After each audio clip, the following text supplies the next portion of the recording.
Faiza. Saya Jasmine Rianti. Saya Putri Rosna Puspita. Langsung saja ke percobaan yang akan kita lakukan. Tujuan yang pertama yaitu mengetahui kemampuan berbagai bahan makanan dalam mengalami koagulasi protein. Yang kedua, menunjukkan bahwa penambahan asam atau cuka dapat menyebabkan koagulasi pada bahan yang mengandung protein. Yang ketiga, membedakan antara bahan yang mengandung protein dan yang tidak berdasarkan reaksi koagulasi.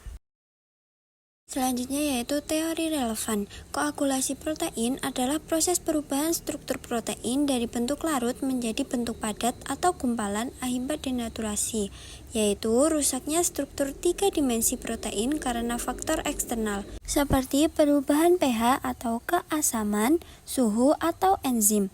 Ketika pH lingkungan diubah secara drastis, misalnya dengan penambahan asam seperti cuka, ikatan-ikatan non-kovalen dalam molekul protein, yaitu ikatan hidrogen, hidrofobik, elektrostatik, menjadi tidak stabil dan terlepas. Hal ini menyebabkan protein menggumpal dan membentuk endapan. Koagulasi protein ini terlihat seperti saat kita membuat tahu dari susu kedelai menggunakan cuka atau air jeruk nipis, di mana protein menggumpal karena perubahan pH. Hal lainnya terjadi saat susu basi menggumpal akibat fermentasi alami oleh bakteri asam laktat. Selain itu, ketika telur dimasak, putih telur mengeras karena denaturasi protein oleh panas.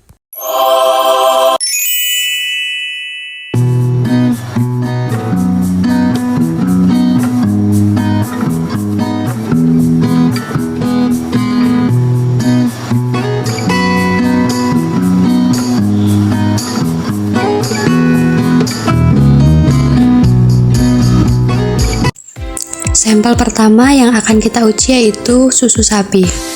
Susu sapi dituang pada gelas ukur lalu ditambahkan larutan cuka sedikit yaitu sekitar 10 tetes.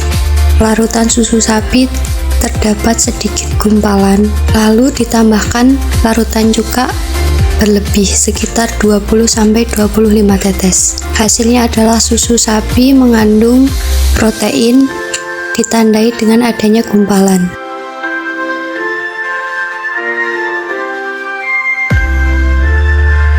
Langkah selanjutnya adalah masukkan susu kedelai sebanyak kira-kira 20 ml.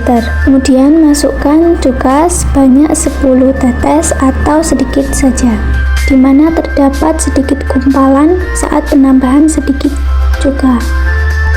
Kemudian tambahkan cuka sebanyak 20 tetes atau sebanyak-banyaknya sampai terlihat perbedaan antara susu kedelai yang ditambah sedikit juga dan ditambah banyak juga. Dan terlihat ada banyak gumpalan yang terbentuk karena direaksikan dengan banyak juga.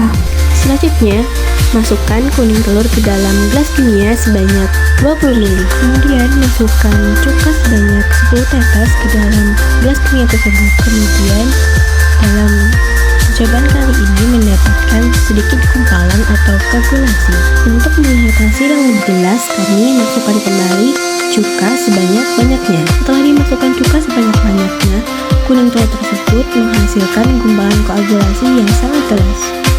Berikutnya kita akan melakukan percobaan dengan minyak sebanyak 20 ml. Kemudian teteskan cuka sebanyak 10 tetes.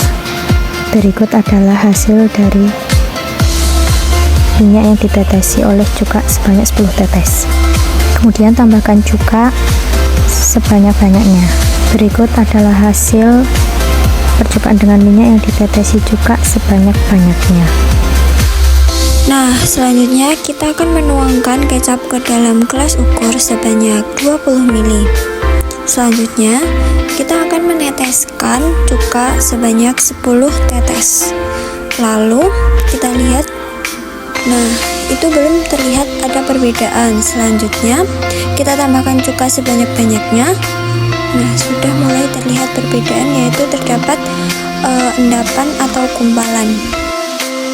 Yang selanjutnya, masukkan larutan gula ke dalam gelas kimia sebanyak 20 ml. Setelah itu, masukkan cuka sebanyak 10 tetes ke dalam gelas kimia. Setelah dimasukkan cuka sebanyak 10 tetes, larutan gula tersebut tidak terdapat gumpalan koagulasi. Lalu, kami menambahkan cuka kembali sebanyak-banyaknya untuk melihat terjadi koagulasi atau tidaknya. Akan tetapi, setelah dimasukkan cuka sebanyak-banyaknya, larutan gula tersebut tidak terjadi gumpalan. Selanjutnya yaitu putih telur dituangkan ke dalam gelas ukur, lalu ditambahi dengan sedikit cuka.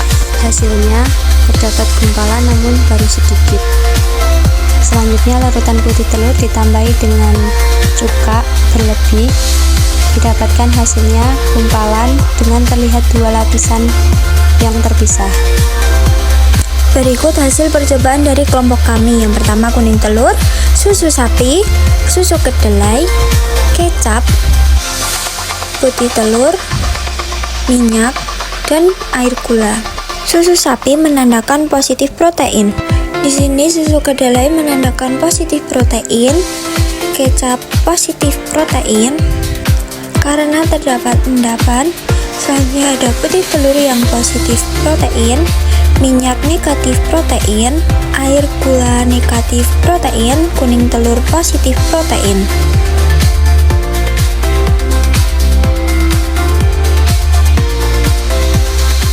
Maka dari itu, reaksi koagulasi meningkat dengan banyaknya asam karena efek dari denaturasi protein. Kemudian antara sampel memperlihatkan perbedaan. Hal ini karena perbedaan jenis protein, jumlah atau kadarnya, dan kandungan lain yang ada dalam jenis sampel tersebut. Sedangkan untuk dua sampel yang tidak terjadi koagulasi ini karena tidak terjadi perubahan struktur molekul akibat asam. Kesimpulannya, praktikum yang telah kami lakukan telah sesuai dengan tujuan awal. Melalui uji koagulasi ini, kita dapat mengetahui bahwa protein dapat diidentifikasi berdasarkan kemampuan penggumpalan ketika diberi asam. Dan reaksi ini tidak terjadi pada bahan non-protein. Koagulasi protein terjadi ketika protein diberi asam dalam jumlah cukup, menyebabkan denaturasi dan terbentuknya gumpalan.